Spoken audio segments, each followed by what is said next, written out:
and welcome to News Now. I'm your host, Taylor Inman. We're going over the week's biggest headlines for Northwest Montana.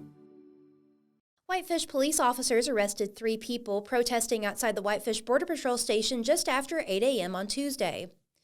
39-year-old Lynette Navo-Galaz, 19-year-old Colton Cale Little, and 25-year-old Aggie Marie Putnam were arrested on September 16th on pending charges of misdemeanor disorderly conduct, criminal trespass to property, and obstructing a police officer after they linked arms and attempted to block a vehicle from leaving the federal facility. Protesters believe the vehicle was transporting a mother and her teenage daughter from the Whitefish Border Patrol station to an Immigration and Customs Enforcement detention center in Tacoma, Washington.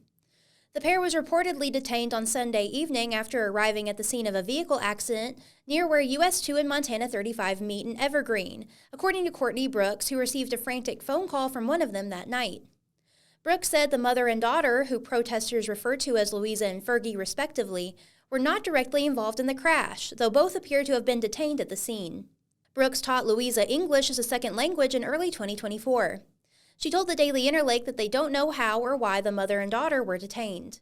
Montana Highway Patrol initially contacted Border Patrol agents because the driver of one of the vehicles in the crash lacked a driver's license and needed translation services, according to a statement from the state law enforcement agency. That driver, identified as authorities as a man, and a passenger in his car were detained by Border Patrol agents, according to Montana Highway Patrol. Brooks said that neither Louisa or Fergie speak English fluently, and she worried that the language barrier will prevent them from accessing a lawyer, even though they have a right to legal counsel under federal law.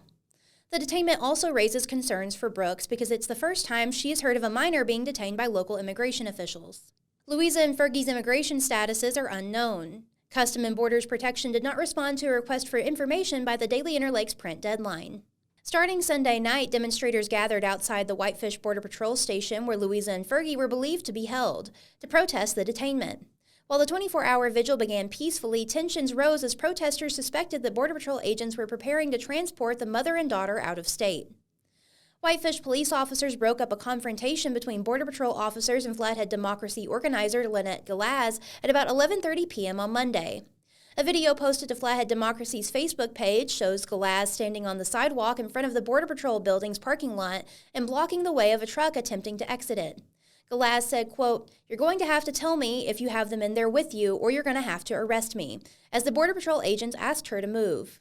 The video shows Galaz continuing to walk backwards in front of the moving vehicle as it turns onto US 93, telling the driver that he better call the police.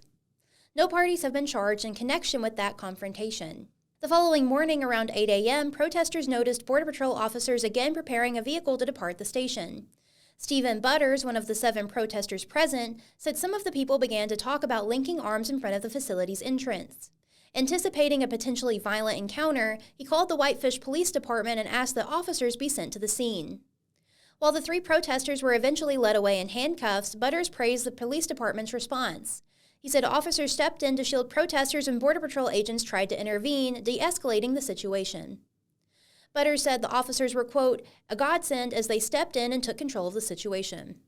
Videos taken by Butters shows 4 ununiformed police officers handcuffing Galaz, Little, and Putnam as 8 Border Patrol agents surround them. A Border Patrol vehicle can be seen turning east on US 93.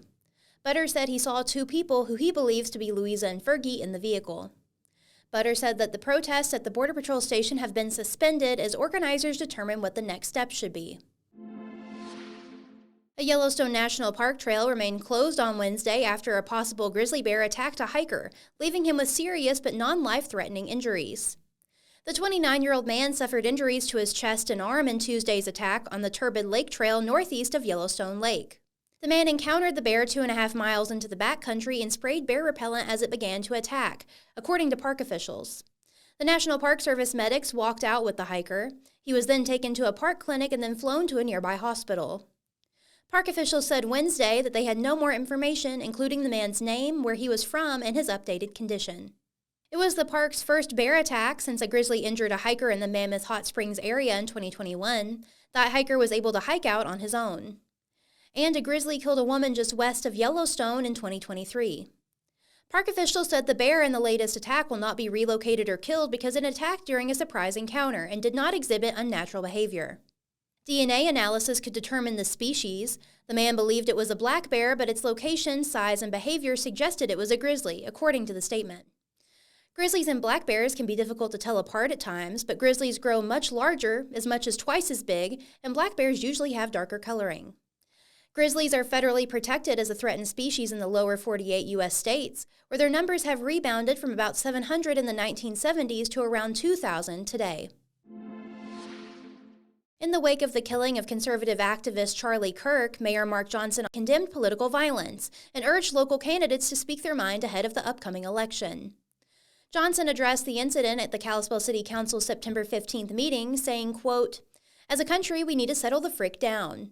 Because when we have someone speaking their mind lose their life because someone doesn't like what they're saying, it is too reminiscent of the 1960s." End quote. Johnson's remarks came days after Kirk was shot and killed at a Utah college campus. Kirk was struck in the neck by a single bullet while answering audience questions September 10th about mass shooters during his The American Comeback Tour. Utah Governor Spencer Cox said 22-year-old suspect Tyler Robinson held a leftist ideology and may have been radicalized online before being arrested in the assassination of Kirk. Johnson said, quote, "The whole point of a representative republic is for us to hear from the public to hear from us without risk or the threat of anybody losing their life for expressing their free thoughts." End quote. Johnson encouraged council candidates to continue expressing their opinions to constituents ahead of the upcoming municipal election on November 4th.